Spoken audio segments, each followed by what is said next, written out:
پاکستان کی جو سب سے بڑی پولیٹیکل اساسینیشن تھی بے نظیر بھٹو کی، اس نے ریجنل پالیٹکس کو کیسے چینج کیا؟ تو بے نظیر پہ آنے سے پہلے اگر ہم بے نظیر کی ہسٹری تھوڑی سی ڈسکس کر لیں، بے نظیر کے گرینڈ فادر ایک لینڈ لارڈ تھے، تو وہ لینڈ لارڈ کیسے بنے؟ Shah Nawaz Bhutto was a very prominent landlord of Sindh, اور آئی تھنک کہ آپ یہ دیکھیں گے کہ انہوں نے جو سندھ اتحاد پارٹی تھی، سندھ یونین پارٹی، اس کے وہ وائس چیئرمین بھی رہے، اس کی فاؤنڈنگ ممبر بھی رہے. تو ہسٹوریکلی اسپیکنگ بھٹوز ور اے پرومیننٹ فیوڈل فیملی، اور اس زمانے کے اندر جو سندھ یونین پارٹی تھی وہ کافی پرو برٹش بھی تھی، not as much as the Punjab union party, مگر بہرحال union party basically was derive from the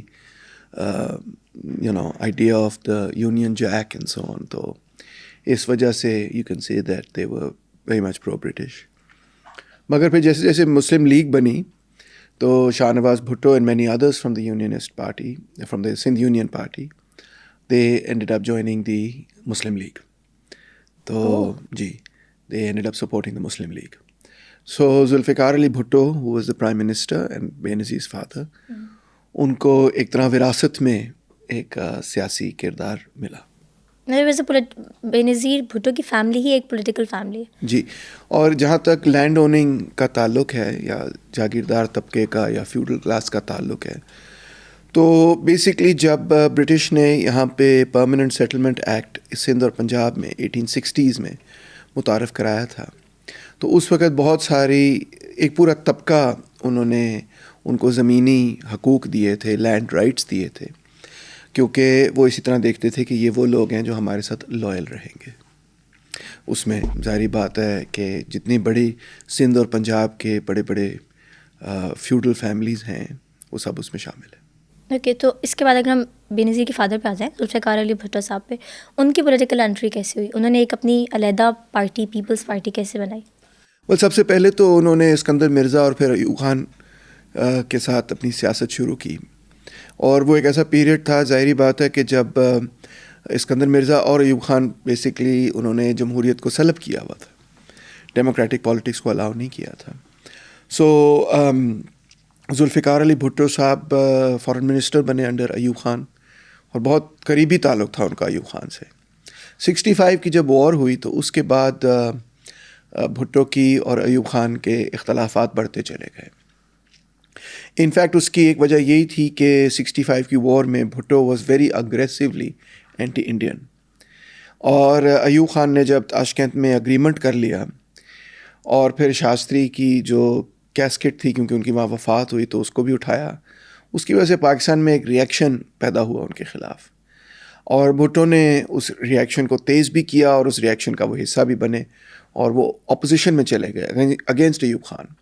اور انہوں نے بھی یہ کہا کہ بھائی پاکستان تو جیت گیا تھا یہ جنگ، اور غلط نیگوسیشنز کی وجہ سے ہمیں جو ہے نقصان ہوا ہے. فارن منسٹر ہوتے ہوئے اپوزیشن میں چلے گئے؟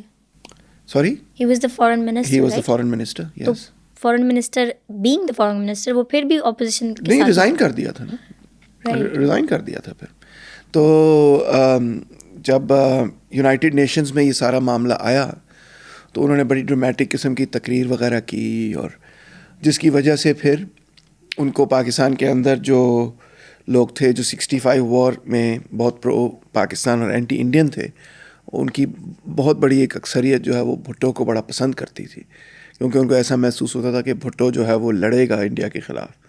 اور اس کے ایسی اسٹیٹمنٹس بھی تھیں کہ ہم 1000 سال لڑیں گے اور گھاس بھی کھا لیں گے. وہ تو بعد میں خیر آئی، مگر اس نے یہ کہا کہ بھی ہم لڑیں گے انڈیا کے خلاف، کشمیر پاکستان کا حصہ بنے گا. تو ایک نیشنلسٹ جو 65 میں ایک ابھار تھا نیشنلسٹ، اس کو ذوالفقار علی بھٹو نے کیپچر کیا. That's how he made his own party. That was, well, he became a big leader because of that. اور پھر 67 میں ڈاکٹر مبشر حسن اور ان کے ساتھ جے رحیم اور اس طرح کے انٹلیکچوئلس تھے جنہوں نے ذوالفقار علی بھٹو کے ساتھ بات چیت کی. پہلے بھٹو صاحب کا یہ خیال تھا کہ میں نیشنل عوامی پارٹی جوائن کر لیتا، مگر نیشنل عوامی پارٹی بھٹو صاحب کو ایکسیپٹ نہیں کرتی تھی، کیونکہ بھٹو صاحب was foreign minister, had been foreign minister of Ayub Khan, مگر اور نیشنل عوامی پارٹی تو ایوب خان کے خلاف لڑتی آئی تھی، تو اس لیے وہ بھٹو کو نہیں لینا چاہتے تھے. تو پھر مبشر حسن، جے رحیم اور مختلف لوگوں نے بھٹو صاحب سے کہا کہ آپ اپنی پارٹی بنائیں. پھر لاہور کے اندر انہوں نے 1967 میں گلبرگ میں پیپلز پارٹی پہلی دفعہ لانچ کی. اچھا، تو اگر ہم بھٹو صاحب کے پولیٹیکل ویژن کے بارے میں بات کر لیں، ان کے فورن نیشنز کے ساتھ، انڈیا، افغانستان کے ساتھ، یو ایس اے، چائنا کے ساتھ ریلیشن شپس کیسے وہ ویژن کرتے تھے؟ جب لیٹ 1960s کا دور شروع ہوا، خاص طور پہ 67، تو دنیا کے اندر ایک بہت بڑا ابھار تھا. ویسٹرن کنٹریز میں اینٹی ویٹنام وار موومنٹ چل رہی تھی. ادھر عرب کنٹریز کے اندر پین عرب موومنٹ اور باتھسٹ موومنٹ چل رہی تھی. انڈیا کے اندر بھی اسی قسم کا ایک بہت اسٹرانگ اوپینین پایا جاتا تھا کہ ہم نے نان الائنڈ رہنا ہے. اور بانگڈونگ میں 1955 میں جو کانفرنس ہوئی تھی، جس کی وجہ سے ٹرائی کانٹیننٹل بنا اور نان الائنڈ موومنٹ بنی، اس کا بہت بڑا انفلوئنس تھا پوری تھرڈ ورلڈ پالیٹکس پہ. اور اس لیٹن امریکہ میں بھی اس طرح کی کئی ڈیولپمنٹس تھیں. تو اس پیریڈ کے اندر پھر ایک نقطہ نظر تھرڈ ورلڈ کے اندر عام یہ ہوا کہ جو امپیریلسٹ کنٹریز ہیں، جو کلونیل کنٹریز ہیں، خاص طور پہ United States of America and so on, ان سے ہمیں ڈی لنک ہونا چاہیے. ہمیں امپورٹ سبسٹیوٹ انڈسٹریلائزیشن کرنی چاہیے. ہمیں کوئی تیسرا راستہ نکالنا چاہیے. سوویت یونین کا راستہ بھی نہیں ہوگا وہ، اور امریکہ کا بھی نہیں ہوگا. کوئی تیسرا راستہ ہوگا جس میں تھرڈ ورلڈ سالیڈیرٹی ہوگی. اس میں انڈیا بھی ہوگا، اس میں انڈونیشیا بھی ہوگا، اس میں ایجپٹ کا گمال عبد الناصر کا ایجپٹ بھی ہوگا، اس میں پھر لیبیا کے اندر بھی انقلاب ہو گیا. Gaddafi was a big symbol of that whole movement. تو یہ ایک تھرڈ ورلڈسٹ موومنٹ تھی.